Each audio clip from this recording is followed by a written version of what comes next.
Reverend Ann. How are you? I'm fabulous, James. How are you? And you can call me Ann, by the way.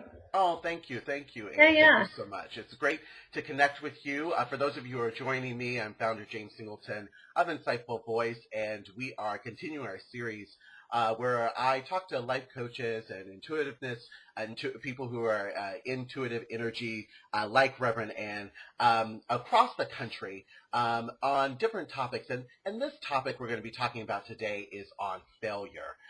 So before we go any further, I want to give you more information on Ann. Just her full name, Reverend Ann Presuel, just in case you want to get more information about her. She's from South Florida and is the creator and CEO of Divinely Intuitive Business and works with spiritual entrepreneurs, helping them bring their sacred gifts to the world in a powerful and abundant way.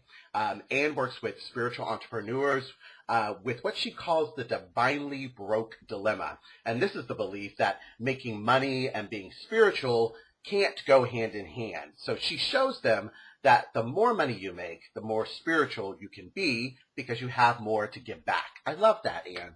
Yes. Her goal is to help her clients get their divine on by tuning into their own sixth sense and building six-figure businesses on their own terms. Ann is also an interfaith minister, a divine intuitive, as I mentioned earlier, which I couldn't get out, divine intuitive, and a master energy therapist. Amen to that, Ann. That's right. Amen to that. Welcome. Yeah, thank you very much. Thank you. So I just want to go ahead and launch right into the questions because I know we have so much to talk about. First, can you tell me what you think? Why do you feel people are afraid to fail?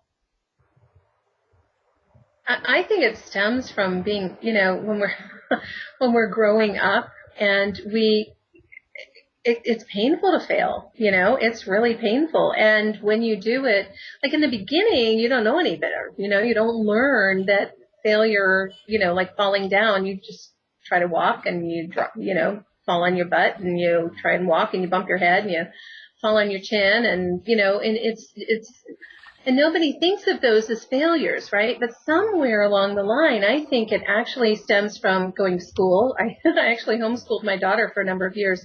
We unschooled, if you will, not homeschooled. Yeah. And so because I wanted her to experience like the experience of learning on her own and discovering life as it was showing up for her. And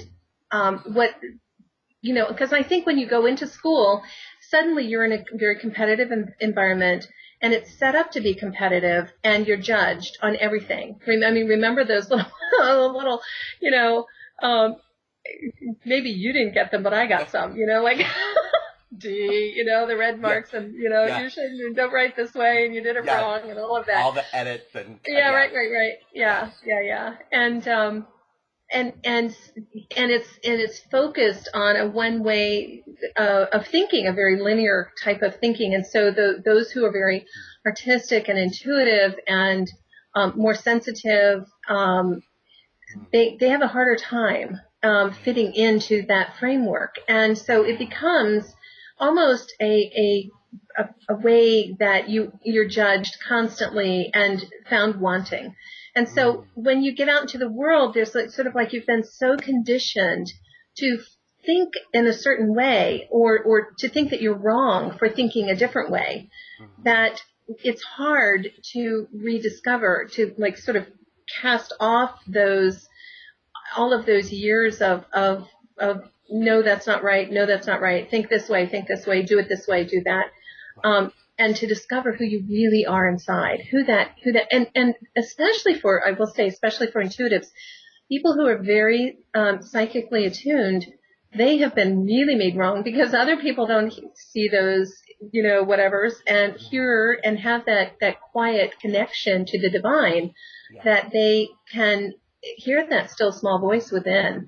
The other people have to either, consciously go looking for it or they've trained it out of themselves. And so when you've got a child who's very psychically attuned, it's harder for them. It's much harder because they are told they're wrong over and over and over. So I think that really kicks in with failure. I mean, they then question everything because somewhere inside of them, they know that something is right, but everybody else is telling them they're wrong. So they start wondering, well, am I crazy? Like, Right.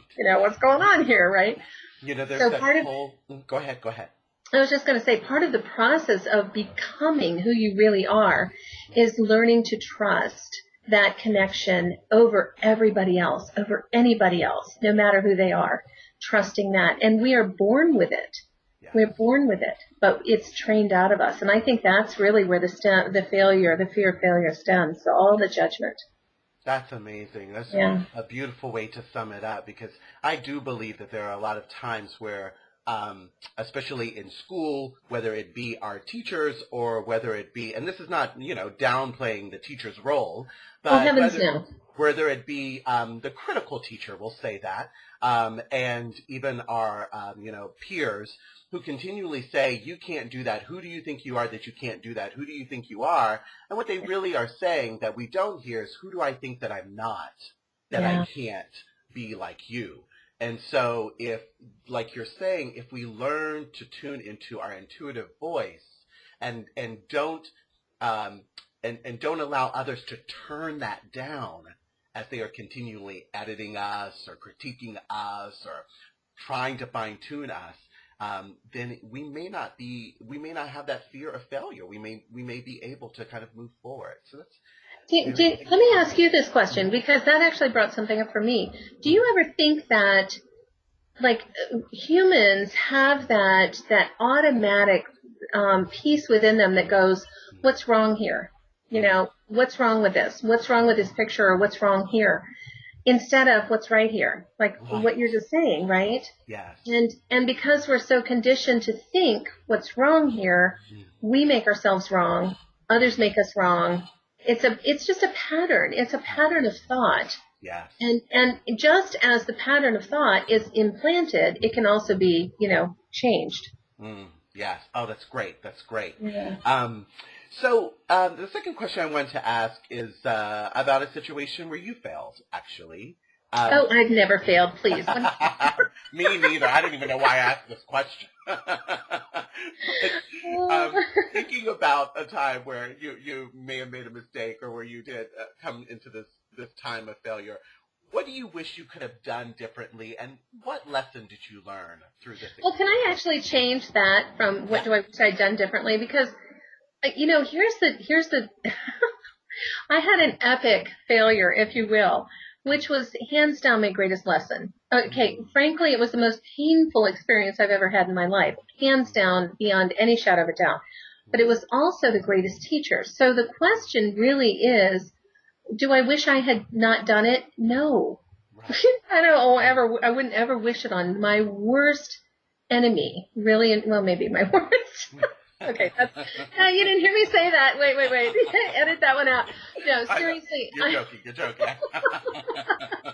I love it. Seriously, I would not wish it on anyone, but what I learned from it is every failure that we have is never a failure if we choose to find the gold in it. If we choose to find what were the lessons, right? What's the magic? But it's up to us. And I can tell you that's one of the hardest things to do, because we want to blame. We want to make wrong. I walked around actually for 2.5 years, just so angry that this had happened to me, that how dare this person do this to me, on and on. And how dare you do it to my daughter, right? He harmed my daughter. And, I didn't care that, anyway, it was just like a long story, but I didn't care. And I was so mad. But that was a very dark night of the soul, and it taught me so much. I wouldn't trade it for anything. Now, it's 13 years later, but it was really painful. It was really painful. But I wouldn't be who I am today without it. So, is there failure, or is there just a way of learning that, okay, I need to learn how to do things differently, or that for me was my introduction into trusting my intuition. Right. And if I hadn't, I wouldn't be now teaching people how to trust their intuition, how to access their intuition, how to be connected to the divine. I wouldn't have learned all of the energy techniques. I wouldn't have gone to, I wouldn't have the husband I have today. I mean, I wouldn't have the life I have. So how can you say it's a failure when there's so much beauty that came out of it? You know what I mean? So it's kind of like if people who are in the middle of this experience of failure, that they've been broken down, if they can just be patient, that there will be a breakthrough on the other side of that. That's going to make a world of difference to their life. If they're just patient enough to feel the pain that's associated with it and go through it. I think that's amazing. And then no longer is there failure.